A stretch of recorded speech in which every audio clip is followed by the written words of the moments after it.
Physical geography कर रहे हैं हम। आज का टॉपिक है बहिर्जात बल, एक्सोजेनेटिक फोर्सेस। ठीक है, सबसे पहले तो इसको कर लीजिए, पहले डेफिनेशन पढ़ लेते हैं।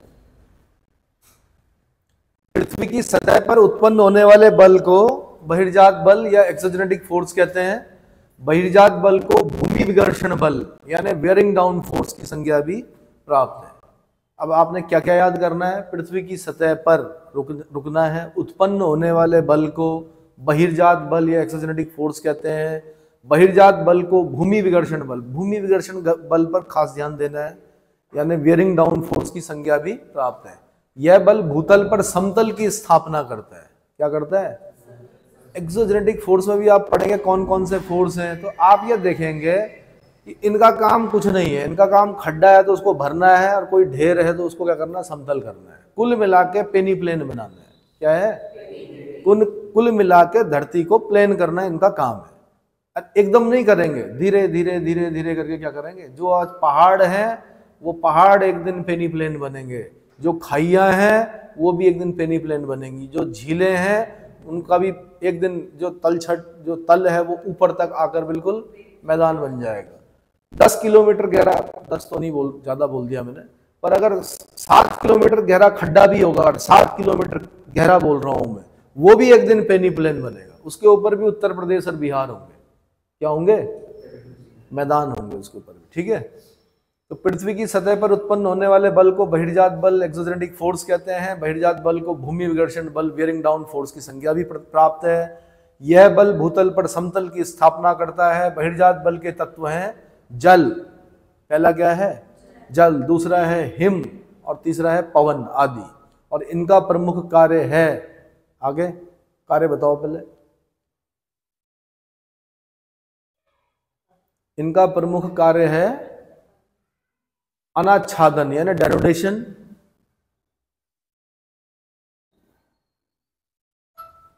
अनाच्छादन के अंतर्गत अपक्षय, बृहदक्षरण यानी मास वेस्टिंग, संचरण, अपर्दन, निक्षेपण आदि की सम्मिलित क्रियाओं का अध्ययन किया जाता है।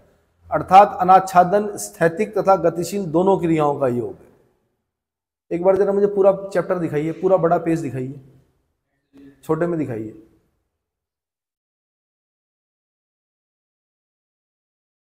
ठीक है, ठीक है, अब वापस आइए। तो अनाच्छादन, डेनुडेशन के अंतर्गत क्या क्या पढ़ना हमने? अपक्षय यानी वेदरिंग। अपक्षय मतलब वेदरिंग। वेदरिंग का मतलब ये होता है कि जब आप कभी जाओ ना, पहाड़ों की तरफ जाओ या कहीं पर भी आपको कोई चट्टान दिखे, तो आप देखेंगे कि उसकी जो बाहर की जो सतह है ना, वो छिलकर मतलब नीचे गिर रही होगी। क्या हो रही होगी? तो हम बोलते हैं कि इस चट्टान पर वेदरिंग हो रहा है। शिवपुरी के आसपास मेरे ख्याल से जब हम जाते हैं ऊपर की तरफ, तो वहां पर एक रॉक है जिसमें कि क्या दिखता है? निकलते हुए दिखती हैं, उसकी पपड़ियां निकलते हुए दिखती हैं। हम बोलते हैं वेदरिंग हो रही है इसमें। क्या हो रही है? वेदरिंग। अपक्षय, बृहदक्षरण, मास वेस्टिंग, बड़े बड़े चट्टानी टुकड़े गिर रहे हैं, दैट इज मास वेस्टिंग। संचरण, एक जगह से दूसरी जगह पर क्या हो रहे हैं? खुद नहीं जा रहे हैं, ले जाए जा रहे हैं। अब वो किसके द्वारा ले जाए जाएंगे? वो नदियों के द्वारा ले जाए जा सकते हैं, वो पवन के द्वारा छोटे छोटे टुकड़े ले जाए जा सकते हैं। ठीक है, और ग्लेशियर के द्वारा बड़े बड़े से लेकर छोटे छोटे सब टुकड़े क्या हो सकते हैं? ले जाए जा सकते हैं, है ना। नंदा राज्य में जाना, कभी एक जगह पड़ेगी शिला समुद्र। क्या पड़ेगी? शिलाएं ही शिलाएं, पत्थर ही पत्थर दिखेंगे आपको। आपकी समझ में नहीं आएगा यार इतने पत्थर आए कहां से। या आप अगर रूपकुंड भी जा रहे होंगे तो वहां बीच में पत्थर ही पत्थर। अरे भाई इतने पत्थर आए कहां से? तो एक आम आदमी की समझ में नहीं आएगा। लेकिन कभी वहां से ग्लेशियर गुजरा, या ऊपर से क्या हुआ कि बड़ी लैंडस्लाइडिंग हुई, कोई बड़ी रॉक टूटी, उसके टुकड़े क्या हो गए? नीचे गिर गए। समझ में आया? यानी उन्होंने गुरुत्वाकर्षण के नियमों का पालन किया और ईमानदारी से नीचे की तरफ क्या हुए? खिसक गए। वहीं तो जाएंगे, ऊपर आसमान में थोड़े जाएंगे, है ना। तो गुरुत्वाकर्षण के नियमों का पालन करते हैं ये। ठीक है। निक्षेपण यानी डिपोजिशन। निक्षेपण मतलब डिपोजिशन, मतलब जमा करना। डिपॉजिट करना मतलब आदि की सम्मिलित क्रियाओं का अध्ययन किया जाता है। अर्थात अनाच्छादन स्थैतिक तथा गतिशील दोनों क्रियाओं का योग है। स्थैतिक मतलब खड़े खड़े टुकड़े टूट रहे, कोई चट्टान है स्थैतिक अवस्था में है, टुकड़े टूट रहे, ये हो रहा, जो भी घटनाएं हो रही हैं। और गतिशील मतलब तब तक पानी, बारिश की बाढ़ आई और वो उन टुकड़ों को लेके क्या हो गई, चली गई। इसलिए बोल रहा हूं कि अनाच्छादन स्थैतिक और गतिशील दोनों क्रियाओं का क्या है, योग है। इतना क्लियर हो गया। अब इसमें पढ़ रहे हैं अपक्षय, वेदरिंग, जो हमने अभी ऊपर हेडिंग्स पढ़ी है, अपक्षय, बृहद क्षरण। तो अपक्षय होता क्या है? अपक्षय पहले तो क्यों होता है? ताप, भाई सूरज की गर्मी पड़ रही है, किसी चट्टान पर लगातार गर्मी पड़ रही है, जल, पानी पड़ रहा है, वायु, हवा चल रही है, प्राणियों के कार्य है। बंदर भी तो चढ़ रहे हैं उन चट्टानों पर। अभी ये जो हम सुबह जा रहे थे तो एक जगह पे देखा होगा आपने, वहां बंदर ही बंदर, तो वो क्या कर रहे हो, पत्थर गिरा रहे नीचे, है ना। फिर बंदर क्या, प्राणियों में हम भी आते हैं। ऑल वेदर रोड खोदी हमने, तो हमने क्या किया, कटिंग की, सारे पेड़ काटे, मशीनें चलाई हमने, पोकलेन लगाया, और उसके बाद क्या किया, उखाड़ के पूरा पहाड़ उखाड़ के ट्रक में भरा, डंपिंग जोन में क्या कर दिया। तो ये कार्य चल रहा है ना। तो हम प्राणियों में हम भी जिम्मेदार हैं, जानवर भी जिम्मेदार हैं, और लोग भी हैं। तो ताप, जल, वायु तथा प्राणियों का कार्य है, जिनके द्वारा यांत्रिक तथा रासायनिक परिवर्तनों से, अब रासायनिक परिवर्तन कब होंगे, ताप पड़ेगा, जल पड़ेगा, है ना, तो कुछ ना कुछ क्या होंगे उसमें, केमिकल चेंजेस आएंगे। रासायनिक परिवर्तन से चट्टानों में अपने स्थान पर ही टूट फूट होती रहती है। कारकों के आधार पर अपक्षय को 3 प्रकारों में विभक्त किया गया है। कितने प्रकारों में? कभी कभी ऐसा भी होता है कि जानवर कोई मर गया किसी चट्टान पर, एसिडिक, जहां पर वो सड़ा जानवर, वहां पे एसिडिक नेचर हो गया उस चट्टान का, क्या हो गया, तो एसिडिक होने से क्या हो गया, वो टुकड़ा टूट गया वहां से जहां पर वो जानवर मरा। ऐसा भी होता है। कारकों के आधार पर अपक्षय को 3 प्रकार में विभक्त किया गया है यथा, नंबर 1 भौतिक या यांत्रिक अपक्षय। भौतिक, भौतिक ये फिजिक्स वाला भौतिक नहीं, फिजिकल, भौतिक या यांत्रिक अपक्षय। अब ये कैसे होगा? ताप के कारण छोटे बड़े टुकड़ों में विघटन। अरे भैया धूप पड़ रही है एक रॉक पर, रॉक बहुत हार्ड रॉक नहीं है, ठीक है, धूप पड़ी पड़ी पड़ी, फिर रात को ठंड पड़ी, फिर दिन में धूप पड़ी, फिर ठंड पड़ी, उसको रॉक को क्या मिल रही, गर्मी मिल रही, फिर ठंड, रात को ठंडा हो रहा, तो क्या होगा उसमें, टुकड़ा टूटेगा, वेदरिंग होगी। तुषार चीरण अर्थात चट्टानों में जल प्रवेश, बारिश आई या हल्का फुल्का पाला पड़ा, वो उनमें दरारों में चला गया, दरारों में पानी भर गया, रात को टेम्परेचर माइनस में चला गया, वो क्या हो गया, बर्फ बन गया, बर्फ बनने से वो फूल गया, फूलने से क्या हो गया, वो टुकड़ा अलग हो गया। दक्षिण भारत के मंदिरों के बड़े बड़े चट्टानी टुकड़ों को तोड़ने का तरीका क्या था? जो बड़े बड़ी रॉक्स होती थी उनमें छेद किए जाते थे, जैसे बहुत बड़ी रॉक काटनी है, छेद करेंगे एक लाइन में, उनमें क्या करेंगे, लकड़ी के डंडे डालेंगे, उसमें पानी डालेंगे, फिर क्या करेंगे, पानी डालेंगे, पानी डालने से क्या होता था, वो डंडा फूलते थे, वो सारे एक साथ फूलते थे, तो चटकन आती थी किसमें, रॉक में, तो एक पार्ट हमें पत्थर का क्या हो गया, मिल गया। नहीं बोलते कि इतनी सफाई से कैसे काटा, तो भाई ऐसे काटा, इतनी बड़ी बड़ी रॉक्स को। तो ये तो हमने किससे सीखा, प्रकृति से सीखा होगा हमारे पूर्वजों ने तरीका। ये तुषार चीरण जो है कि पानी किसी दरार में गया, वहां पे जमा हो गया, रात को टेम्परेचर डाउन हुआ, वो बर्फ बन गया, बर्फ बनने से उसका क्या हो गया, वॉल्यूम बढ़ गया, आयतन क्या हो गया उसका, बढ़ गया, उसने क्या किया, चीर दिया किसको, चट्टान को, और उसका एक टुकड़ा क्या हो गया, नीचे गिर गया, खत्म। उसको हिंदी में क्या बोल रहे हैं, तुषार चीरण। क्या बोल रहे हैं? अब इंग्लिश में देखिए आप, आपको जो इंग्लिश के नोट्स है उसमें भी लिखा होगा, तुषार चीरण के लिए एक वर्ड यूज कर रखा होगा उसने।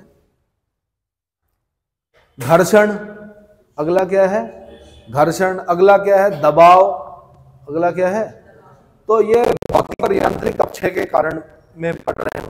अगला क्या है, इसमें क्या लिखा हुआ है, रासायनिक अपक्षय में घोल, सॉल्यूशन। ऐसा हो सकता है कि किसी चट्टान में कुछ ऐसे पदार्थ हों जो पानी के साथ क्यों घुलते हों, तो पानी के साथ घुल जाएंगे, तो घोल मतलब सॉल्यूशन। ऑक्सीकरण तथा अपचयन, ऑक्सीडेशन और रिडक्शन, ऑक्सीडेशन और रिडक्शन होगा। कार्बोनीकरण होगा, कार्बनीकरण। अगला क्या होगा, जल योजन, हाइड्रेशन होगा। ये सारी क्रियाओं के कारण रासायनिक अपक्षय होगा।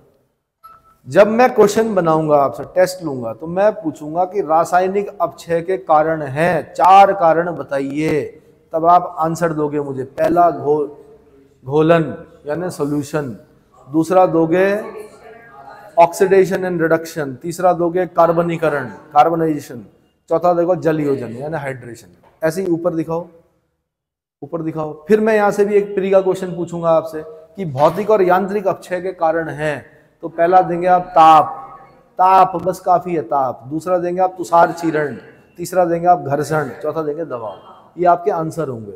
पेपर पहले ही लीक कर रहा हूं मैं, क्योंकि मैं टेस्ट लूंगा, तो जब मैं लूंगा टेस्ट तो मैं ऑप्शन नहीं दूंगा, क्वेश्चन बोलूंगा मैं कि भौतिक अपक्षय यांत्रिक अपक्षय के कारण है ये कारण, रासायनिक अपक्षय के कारण है ये कारण है। ऊपर कीजिए भाई और दिखाइए। प्राणी वर्गीय अपक्षय, वानस्पतिक अपक्षय। अब भाई कई बार देखा होगा पीपल के पेड़ ना क्या होते हैं कि दीवारों के अंदर से पैदा होते हैं, चट्टानों के अंदर से पैदा होते हैं। कैसे होते हैं वो पैदा? अरे भाई बीज कहां से जाता है वहां? प्राणी लेके जाते हैं, जीव लेके जाते हैं।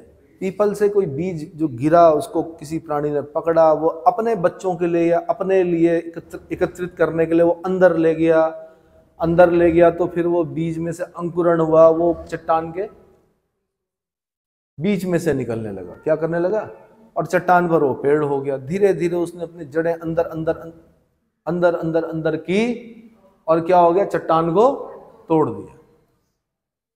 होता है ऐसा? जब मकान पर पीपल उगता है तो हम क्या बोलते हैं, भैया इसे निकालो वरना क्या हो जाएगा, मकान के लिए खतरा पैदा हो जाएगा। क्यों होगा? क्योंकि उसकी जड़ें मोटी होती रहेंगी और एक दिन वो जमीन दीवारों को क्या कर देगा, हिला देगा, गिरा देगा धीरे धीरे। तो प्राणी वर्गीय अपक्षय में क्या हो, वानस्पतिक अपक्षय।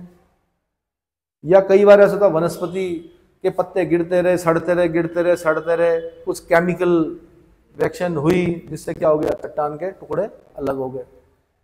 अगला क्या है, जैविक अपक्षय, एनिमल अपक्षय, है ना।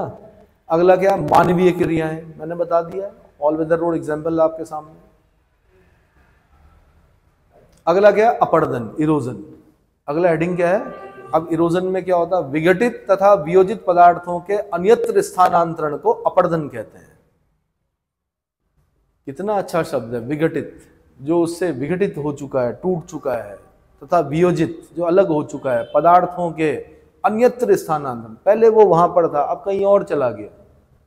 कहां चला गया? पहले पहाड़ के साथ लगी हुई थी वो मिट्टी, नदी आई उसको क्या बहा के ले गई अपने साथ, तो स्थानांतरण हुआ ना, को अपरदन कहते हैं। या हवा ने क्या किया कि यहां से रेत उड़ाई और दूसरी जगह पे इकट्ठी कर दी, तो उसको भी क्या बोलेंगे, इधर अपरदन बोलेंगे, उधर डिपोजिशन बोलेंगे। जहां पे जमा किया वहां पे डिपोजिशन बोलेंगे, जैसे लोएस के मैदान। मंगोलिया से अपरदन किया हवा ने और चीन में डिपोजिशन किया, डिपॉजिट किया उसको। तो अन्यत्र स्थानांतरण को अपरदन कहते हैं। अपरदन कार्य अधोलिखित प्रकार से होता है, यथा अपघर्षण, एबरेशन। अब आपने ये शब्द याद करने भाई कि एबरेशन क्या हुआ, वह प्रक्रिया जिसमें कोई जल प्रवाह अपने बोझिल पदार्थों, कंकड़, पत्थर, बालू आदि से तल तथा किनारों को क्षारित करती है, तो उसे क्या बोलते हैं, अपघर्षण बोलते हैं। पता नहीं आप पहाड़ों में गए कि नहीं गए, लेकिन बरसात के टाइम पे जाना, गाड गदेरे जब बहते हैं ना तो एक भयंकर आवाज आती है। जब केदार आपदा आई थी, मंदाकिनी नदी का जो शोर था ना वो इतना ज्यादा था, कानों को फोड़ने वाला। वो आवाज किस चीज की आ रही थी, वो जितने भी पत्थर उड़क रहे थे ना नीचे, बड़े बड़े पत्थर उड़क रहे थे, उनका शब्द था। वो पानी का तो था ही, जो हाइड्रोलिक एक्शन होता है उसका शब्द था, लेकिन साथ में जो गाड गदेरों में जो पानी था ना, वो जो शब्द कर रहे थे वो गाड गदेरे, जो जिसमें बिल्कुल शांत होकर बहता है, तो भयंकर पानी आया था उस समय। तो उन कंकड़ पत्थरों की वजह से एक विशेष प्रकार का क्या होता है, शोर पैदा होता है। तो वो किसका होता है, एबरेशन का होता है, अपघर्षण। तो अपघर्षण में वो पत्थर नीचे भी घिसते हैं, किनारों को भी घिसते हैं। जैसे ये रोड जा रही है तो नीचे से क्या करेंगे, घिसेंगे घिसेंगे, काटेंगे काटेंगे, नीचे खोखला कर देंगे, धीरे धीरे रोड भी क्या नीचे। पूरी रोड पर क्रैक थे केदारनाथ तक की रोड पे। कारण क्या था, नीचे जो था वो एब्रेशन की वजह से या हाइड्रोलिक एक्शन की वजह से क्या हो गया था, खाली हो गया था। और मैं गाड़ी ड्राइव करके गया था उस समय, तो ये समझ लीजिए जब मैं जा रहा था तो मुझे यही लग रहा था कि अब गया नीचे तब गया। पर हम पहाड़ के लोग हैं, अगर ऐसा सोचने लगे तो फिर तो जा ही नहीं पाएंगे आगे, है ना। तो हमने कहा भाई आगे वाली गाड़ी जा रही है, वो नहीं धसी तो शायद हम भी नहीं धसेंगे, तो इसलिए चलते रहे। वो धसती तो शायद रुक जाते। कोई नहीं धसना चाहिए वैसे तो। चलो, सन्निकर्षण, एट्रिशन, अगला वर्ड है क्या, एट्रिशन। जब किसी प्रवाह में प्रवाहित होने वाले बोझिल पदार्थ आपस में घर्षण कर छोटे हो जाते हैं, इनका भी शब्द होता है। आपस में पत्थर घिसते हैं। मैंने आपको कहा था पिबल्स जो होते हैं ना, वो पानी में ही बनते हैं। कैसे बने, रुड़क रुड़क कर बने, घिस घिस कर बने, तो एबरेशन, एट्रिशन, ये सब क्रियाएं चलती हैं। तो जब वो गंगोत्री गोमुख से चलता है ना पत्थर, तो टेढ़ा मेढ़ा होता है, वो कोई मतलब वैसा नहीं। लेकिन जब वो ऋषिकेश तक पहुंचता है तो वो गोल होता है। कैसा होता है, गोल होता है। समझ में आया। तो ये कौन चित्रकार है, कौन चित्रकार है, गाना सुनना मुकेश का। सबसे बड़ा जो चित्रकार है वो प्रकृति है। कोई भी ऐसी मशीन में मुझे नहीं लगता कि इतना सुंदर गोल पत्थर बना सकती है जितना कि प्रकृति बना सकती है। ठीक है। जब किसी प्रवाह में प्रवाहित होने वाले बोझिल पदार्थ आपस में घर्षण कर छोटे हो जाते हैं तो उस प्रक्रिया को सन्निघर्षण कहते हैं। अच्छा, जब गोमुख से चला तो इतना बड़ा पत्थर था, और जब ऋषिकेश में आया तो हम हाथ में उठा सकते हैं उसको। इतना गोल इतना छोटा कैसे होगा, घिस घिस कर। अब तो घिस के जो निकला वो कहाँ गया, तो जिन बीचेस पे आप कैंप लगाते हो या घूमते हो, तो वो जो रेत है ना, वो उसी में से आई है।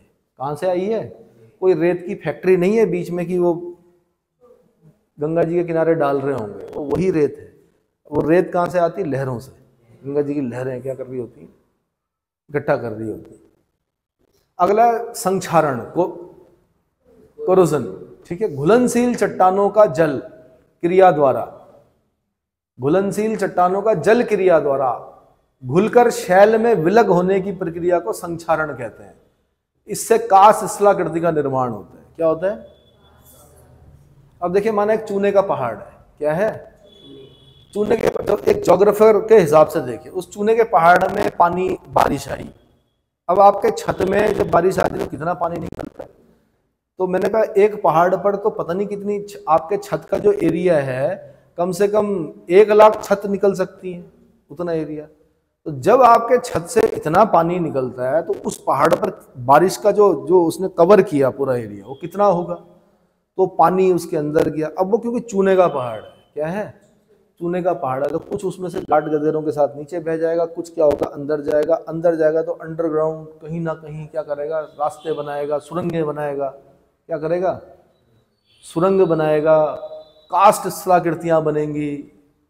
फिर धर्म कहता है, धार्मिक व्यक्ति जाएगा, वो आश्चर्यचकित होगा, वो उसे प्रभु की लीला मानेगा। ठीक है, सब प्रभु की लीला है ना।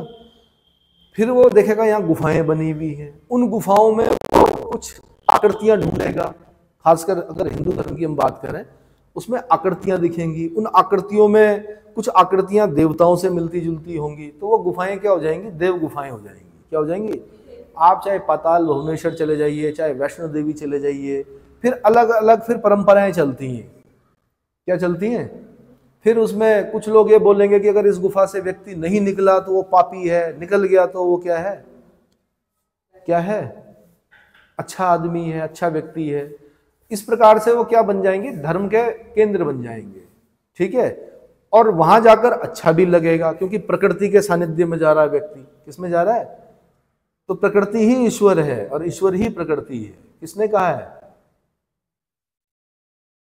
गीता में भगवान कृष्ण ने कहा है, मैं ही हूं सब कुछ, प्रकृति भी मैं ही हूं। क्या हूं, तो ठीक है, वो लोग उसको क्या करने लगेंगे, अपनी आस्था का केंद्र बनाएंगे, पूजा होगी। पर मैंने कहा जो जियोलॉजिस्ट होगा, ज्योग्राफर होगा, वो अपनी दृष्टि से देखेगा उसको, धार्मिक दृष्टि से नहीं देखेगा। वो देखेगा कि यार पानी ने क्या किया कि ऐसा बनाया, ये रास्ता बनाया, गुफाएं बनाई, स्टेग्लेटाइट बने, स्टेग्लेमाइट बने, कंदरा स्तंभ बना। ठीक है, उसके लिए वो आकृतियां हैं, उनके नाम वो क्या करेगा, पढ़ेगा, लिखेगा, और जो भी उसको पेपर निकालना होगा तो निकाल लेगा। इतना समझ में आ गया। ठीक है। अगला है जलीय क्रिया, हाइड्रोलिक एक्शन। जल प्रवाह गति के कारण चट्टानों में होने वाली टूट फूट को जलीय क्रिया कहते हैं। जैसे सागरीय तरंगे, सागर के तट को सबसे ज्यादा प्रभावित करने वाली अगर कोई चीज है तो वो सागरीय तरंगे हैं। ना सुनामी है, ना ज्वार भाटा है, ना कोई और एक्शन है। कौन है? सुनामी आएगी वर्षों में एक बार आएगी, करेगी, बहुत बड़े स्तर पर करेगी, पर जो बड़े सबसे बड़े स्तर पर करेगी वो सागरीय तरंगे करेगी, क्योंकि वो लगातार धीरे धीरे धीरे धीरे क्या कर रही हैं, हर समय अपना काम कर रही हैं सागरीय लहरें। सुनामी एक बार आएगी ना, ज्वार भाटा भी आपको पता उसका एक टाइम होता है, 6 घंटे 13 मिनट, 12 घंटे 26 मिनट, यही होता है ना।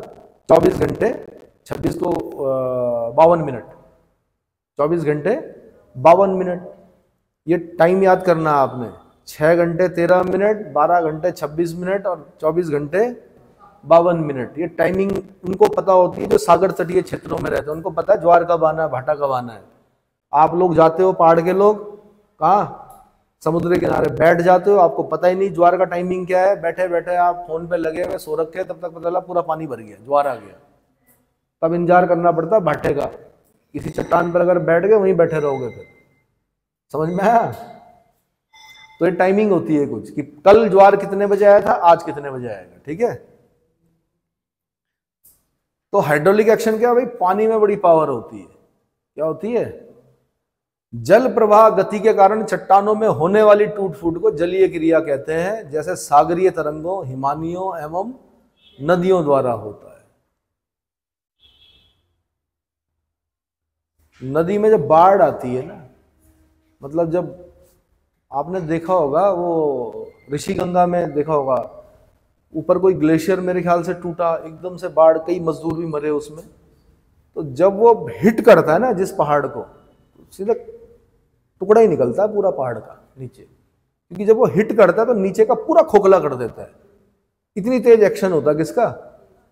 इवन जो उसमें बहे तो वो एक साबुत नहीं मिले, वो टांग मिली, हाथ मिले, मतलब पत्थरों में फंसे होंगे ना, तो इतना एक्शन, हाइड्रोलिक एक्शन इतना ज्यादा क्या होता है, पावरफुल होता है। हाँ, तो जो आदमी तो कुछ भी नहीं है, पत्थरों को हिला देता है हाइड्रोलिक एक्शन, मतलब बड़ा पत्थर है। मैं बचपन से देख रहा हूं गंगा जी को, जो पत्थर मैंने बचपन में देखे थे पूर्णानंद के फील्ड के नीचे, वो आज नहीं दिखाई देते हैं। कहाँ गए? हाइड्रोलिक एक्शन से बह गए। एक ही चीज नहीं, वही एक पुराना कुआं है वहां पर शमशान घाट में, वो पहले भी था, वो आज भी वैसे का वैसा है ना। उस पर किसी बाढ़ का असर नहीं हुआ। मैं बड़ा आश्चर्यचकित हूं कि कैसा निर्माण कार्य रहा होगा पुराने लोगों का, चूने की चिनाई है उस पर, है ना। बाकी सारे पत्थर गायब हो चुके हैं वहां से। जिन पत्थरों पर खड़े होकर हम नदी में छलांग मारते थे, वो पत्थर ही गायब है।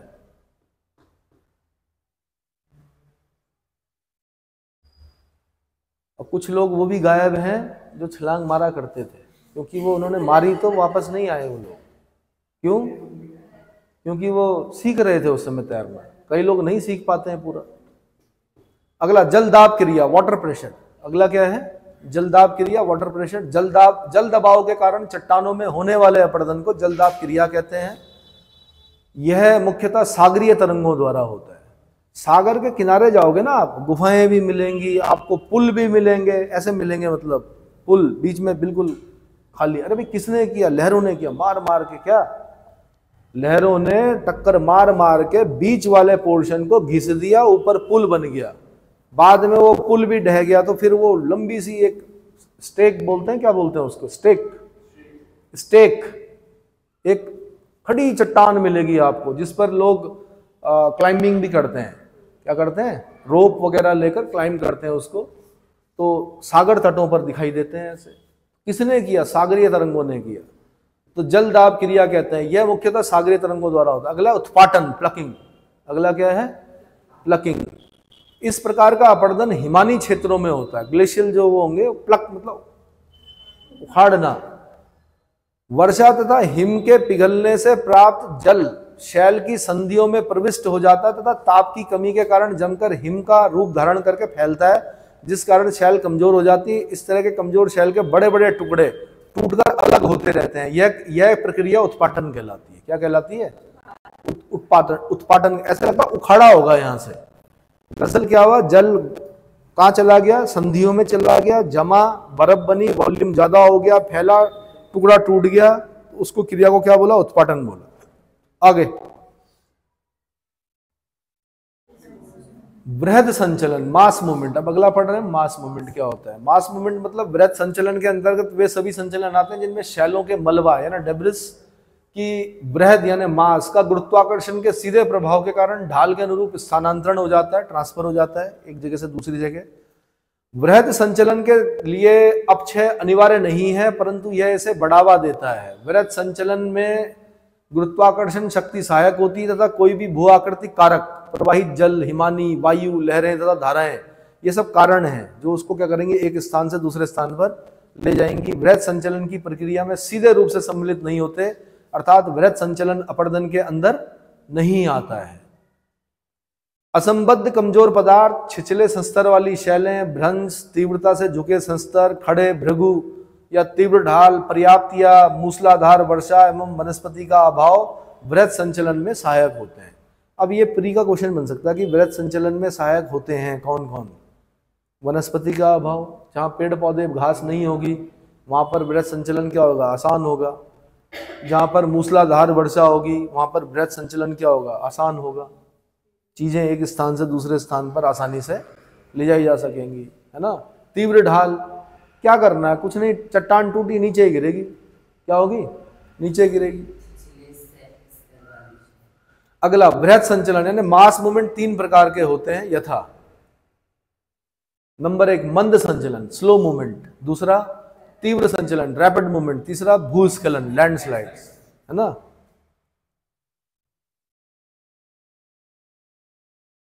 कहां पहुंच गया भाई। मंद संचलन के प्रकार के रूप में मंद विरूपण यानी क्रिपिंग है। यह मध्यम तीव्र, मॉडरेटली स्टीप एवं मृदा से आच्छादित ढाल पर घटित होता है। इसमें पदार्थों का संचलन इतना मंद होता है कि दीर्घकालिक पर्यवेक्षण से ही इसका पता चलता है। यह प्रक्रिया उन क्षेत्रों में आम होती है जहाँ परिहिमानी एवं आर्द्र शीतोष्ण क्षेत्र होते हैं, जहाँ पर गहराई तक हिमकृत मैदान का सतही पिघलाव होता है तथा वहाँ लंबी लगातार वर्षा होती है।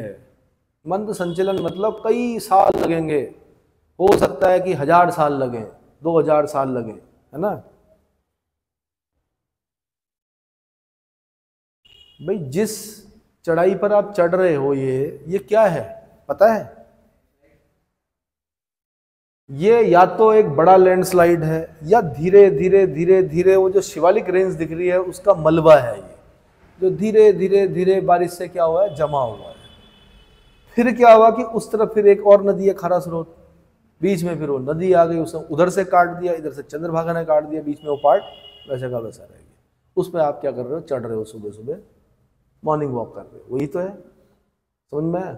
फिर जब आप पहाड़ पे, आज आपको पहाड़ ऐसे दिखाई दे रहा है, आज से लाखों करोड़ों साल बाद ऐसे थोड़े दिखाई देगा आपको, वो सब नीचे आएगा। अभी क्या आना है, कितना भी बना लो, तो मनुष्य इसलिए बना रहा है क्योंकि ये क्रिया जो मंद संचलन वाली क्रिया है बहुत आराम आराम से होती है। तो आदमी की आयु 100 साल होती तो आदमी अपने कुछ सालों को देखकर चलता है कि मेरा हो गया, मेरा बन गया होटल, और अब मेरी आने वाली पीढ़ी भी 1-2 पीढ़ियां क्या कर लेंगे, काम देना नहीं, ठीक है, बना रहे हैं।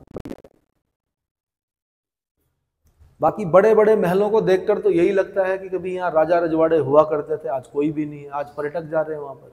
किसके लिए बनवाया था उन राजाओं ने, अपने लिए बनवाया था।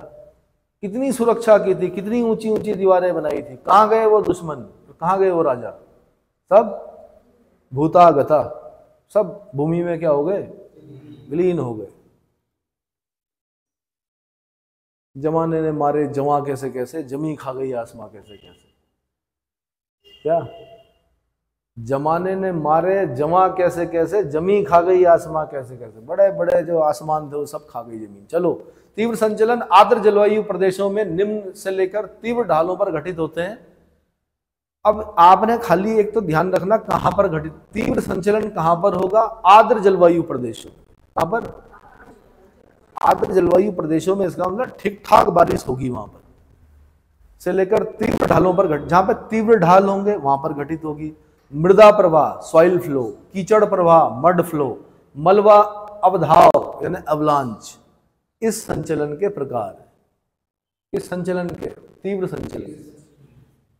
अगर माना हम कहीं हिमालय के उच्च हिमालय पर होते, एवरेस्ट पर हैं हम, यहाँ बैठे हुए बेस कैंप में, तब तक पता चला एवलांच आ गया। क्या आ गया, एवलांच आ गया। तो एवलांच खाली बर्फ थोड़े लेके आता है, बड़े बड़े टुकड़े जो रास्ते में जितने भी मिलेंगे सब लेके आएगा। अगर बीच में जंगल होगा माना कोई, उस जंगल के एक एक पेड़ को उखाड़ के ले आएगा। कौन? एवलांच। मिट्टी पत्थर सब एवलांच में क्या होंगे? तो थोड़ी देर में आ जाएगा। दिखा पहले बड़ा सुंदर सा दिखेगा कि धुआं सा आ रहा है, धीरे धीरे धीरे जब हम तक वो पहुंचेगा तो हम तो पता नहीं दबे हुए होंगे, पर हमारे ऊपर फिर हजारों टन क्या होगा? मलबा होगा।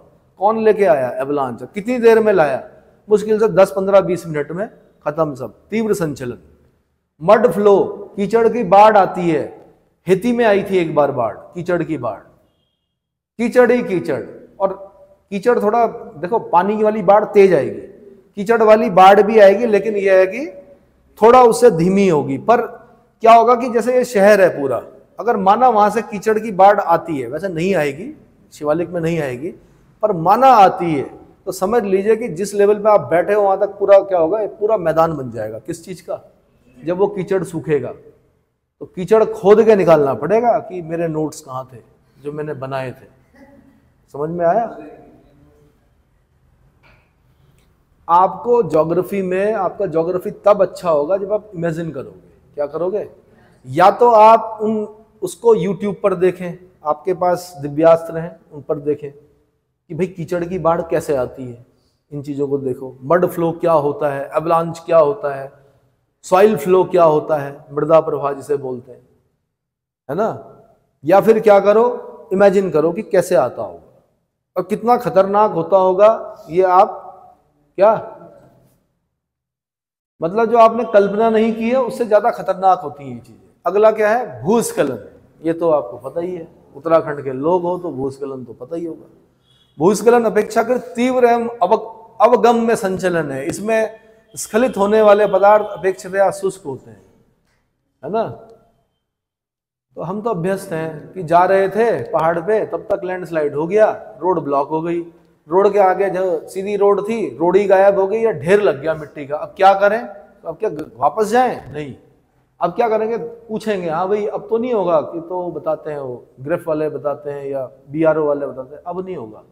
इतनी उनको एक्सपीरियंस होता है कि अब नहीं होगा। तो उनसे पूछते हैं हम जा लें पैदल? वो कहते हैं जाओ। पहले एक आदमी जाता है, फिर दूसरा आदमी जाता है, फिर तीसरा, फिर रास्ता बन जाता है उस चढ़ाई, मतलब उस सड़क के ऊपर से।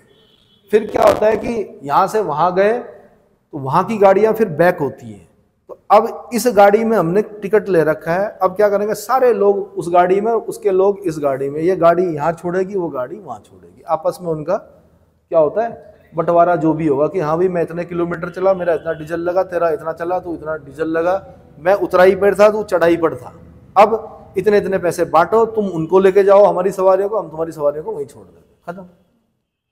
या कभी कभी जब ऐसा भी नहीं होता तो पैदल ही चल पड़ते हैं हम लोग। कहाँ तक? जहां तक जाना है, मंजिल तक।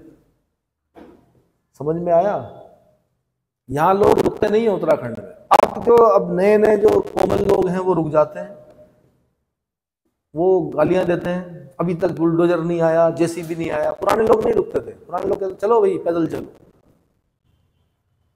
अगला निक्षेपण भैया, डिपोजिशन। ये पता ही है, जमा होना है। निक्षेपण अपर्दन का परिणाम होता है। ढाल में कमी के कारण जब अपर्दन के कारकों के वेग में कमी आ जाती है तो परिणामतः अवसादों का निक्षेपण यानी जमाव, निक्षेपण मतलब डिपोजिशन प्रारंभ हो जाता है। अर्थात निक्षेपण किसी कारक का कार्य नहीं होता है, पहले स्थूल तथा बाद में सूक्ष्म पदार्थ निक्षेपित होते हैं। निक्षेपण में निम्नलिखित भूभाग भर जाते हैं। वहीं अपर्दन के कारक जैसे प्रवाही जल, हिमानी वायु, लहरें, धाराएं एवं भूमिगत जल आदि अधिवृद्धि या तल्लोचन यानी एग्रेडेशन अर्थात निक्षेपण डिपोजिशन के कारक के रूप में भी कार्य करने लग जाते हैं। माना बाढ़ आएगी तो सबसे पहले पत्थर बिछेंगे वो मोटे मोटे, उसके ऊपर थोड़े छोटे पत्थर, उसके ऊपर और उसके ऊपर बारीक कण बिछेंगे। क्या बिछेंगे? हो सकता है कुछ बड़े पत्थर ऊपर भी दिखाई दें, पर बड़ा जो मलबा होगा वो नीचे बिछेगा। बड़ी बाढ़ की बात कर रहा हूं। माना कोई ऊपर ताल टूट जाए, कौन? बड़ा, तो जब वो काटते हुए सारी चीजें लेते हुए बहाते हुए यहां पर आएगा इस मैदानी भाग में, तो पहले मोटा वाला भाग निक्षेपित करेगा। क्या करेगा? फिर उसके ऊपर थोड़ा छोटे, फिर बारीक कण, मिट्टी विट्टी जो होती है। हो सकता है मैंने कहा ऊपर बड़े पत्थर भी हो। इसका अगला हेडिंग क्या है? कल ये साइकिल ऑफ इरोजन पढ़ेंगे, ठीक है, इतना कर दीजिए।